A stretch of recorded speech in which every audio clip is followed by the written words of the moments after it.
Hello, old sport. Along with Chapter 5, Chapter 6 helps to spell out to Nick, and to us, the exact extent to which Gatsby's ability to dream reaches. Remember that way back in Chapter 1, Nick first introduces us to Gatsby by telling us that he possessed an extraordinary gift for hope, a romantic readiness such as I have never found in any other person. It's in this chapter that the meaning of this statement comes to light. Come on, I'll show you what I mean. It's interesting first to point out Nick is a very conscious narrator. He tells us at multiple points in the story, including here at the beginning of Chapter 6, that he's making a conscious decision as a narrator regarding which details to share with us and when. The details he chooses to disclose at the opening of Chapter 6 involve Gatsby's backstory, his real backstory, confirming for us what we suspected all along. Gatsby is a persona or an act. It's not even his real name. Of course, Gatsby's real name is in fact James Gatz, but he adopts the more sophisticated J. Gatsby when he encounters the wealthy Dan Cody's yacht on Lake Superior. This represents a literal reinvention of himself, where Gatsby only had to speak and act the part to become the man. Gatsby's parents are described as shiftless farmers from North Dakota, which sounds incredibly boring if you ask me. You can imagine, like Nick actually does, a young James Gatz restlessly stirring in this environment. It's at the beginning of Chapter 6 that we get some of the most detailed and poetic interpretations of Gatsby from Nick. Gatsby, we're told, sprang from his platonic conception of himself, which is to say that Gatsby literally invented an idealized version of himself, cultivated within his wild and restless imagination. Nick summarizes young Gatsby in this way. His heart was in a constant turbulent riot. The most grotesque and fantastic conceits haunted him in his bed at night.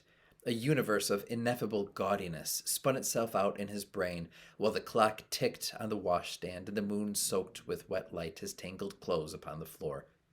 Each night he added to the pattern of his fancies until drowsiness closed down upon some vivid scene with an oblivious embrace. For a while these reveries provided an outlet for his imagination. They were a satisfactory hint of the unreality of reality, a promise that the rock of the world was founded securely on a fairy's wing. Basically, Nick is saying that no one has the ability to imagine and dream with as much depth and passion as Gatsby. He dreams so big for himself that he no longer accepts reality as it is and instead recognizes that his life can be as big as he makes it. James Gatz first applies his imaginative self-conception and becomes Gatsby when he encounters Dan Cody's yacht, which Nick suggests must have represented all the beauty and glamour in the world. It's interesting the connection between Gatsby and the allure of wealth that many descriptions point out. At any rate, 5 years with the wealthy, self-made Dan Cody helped Gatsby refine the persona he's trying to project. He didn't end up with any money from Cody, but Gatsby did come away with a solidified version of who he was and a pathway toward his inevitable success. So ends Nick's delve into Gatsby's background for now. Nick admits he had reached a point with Gatsby where he had reached the point of believing everything and nothing about him. We, as readers, were about at the same point, so Nick obliges our curiosity with some smatterings of the truth. Though there are more questions that remain unanswered, and more truths regarding his service to a vast, vulgar, and meretricious beauty. The actual events of the chapter begin when Nick says he stops by Gatsby's one afternoon when Tom and 2 friends suddenly also arrive on horseback. This little scene is rather odd in that Tom and 2 unknown friends just suddenly show up at Gatsby's on horses, okay. This reminds us of the fact that people just show up at Gatsby's, first the partygoers, but now Tom himself, something that he'll actually critique others for later on. Gatsby and Tom met very briefly in Chapter 4, which Gatsby acknowledges, but then Gatsby sort of awkwardly lets it slip that he knows Daisy, which bristles Tom's possessive nature, and he confides in Nick, I wonder where in the devil he met Daisy. By God, I may be old-fashioned in my ideas, but women run around too much these days to suit me. They meet all kinds of crazy fish. Now, the obvious hypocrisy of Tom's concern about Daisy running around aside, Tom is none too impressed with Gatsby, and we have to remember that the new money Gatsby represents in West Egg is always suspect in the old money minds of people like Tom. Now that Tom's suspicion of Daisy is established, it serves as sufficient pretense for both Tom and Daisy to arrive at Gatsby's next party. Now, this is one of the moments that Gatsby has been waiting for. Remember in chapter 4, Jordan Baker tells Nick that Gatsby probably half expected Daisy to wander into one of his parties some night. Now, Daisy is actually wandering into one of his parties. The dream is becoming real. But we see the first haze of disillusionment through Nick's eyes. In his experience and the experience of other attendees, these West Egg parties were fantastic.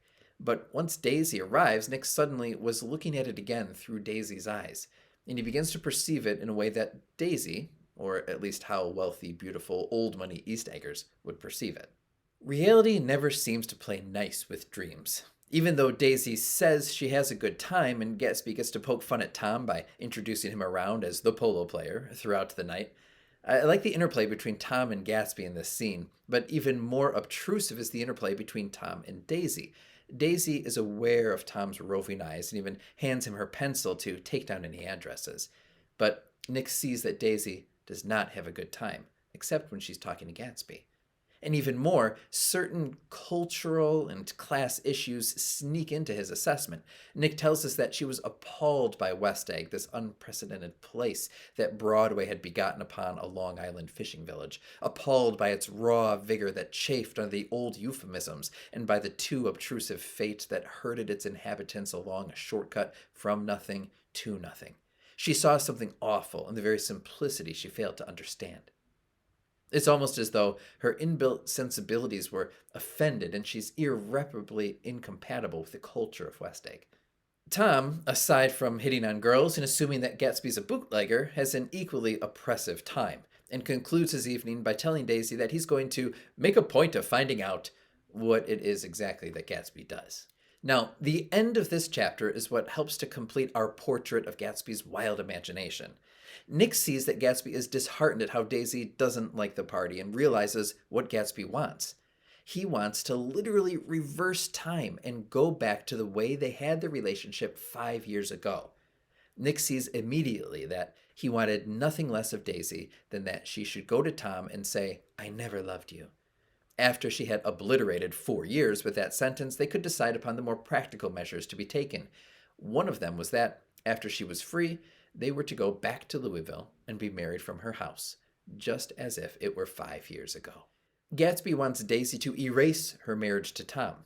Then he wants to pick up and go back 5 years as though there were no war, no separation, no gap in time at all. We can never lose sight of the immensity of Gatsby's imagination. You see, Gatsby had dreamed so hard and so big that he tied his vision of becoming the fullest version of himself to Daisy. Nick imagines a scene where Gatsby faced a critical decision in his journey, the decision to tether his extraordinary visions to the concrete idea of Daisy. He knew that when he kissed this girl and forever wed his unutterable visions to her perishable breath, his mind would never romp again like the mind of God. That night, Gatsby talked a lot about the past and wanted to recover something, some idea of himself, perhaps, that had gone into loving Daisy. This leads to Nick's famous warning to Gatsby. "You can't repeat the past." And Gatsby audaciously replies, "Can't repeat the past? Why, of course you can." Of course you can. Or can you? Let's think about the past and its role in our dreams and our futures. Until then, see ya, old sport.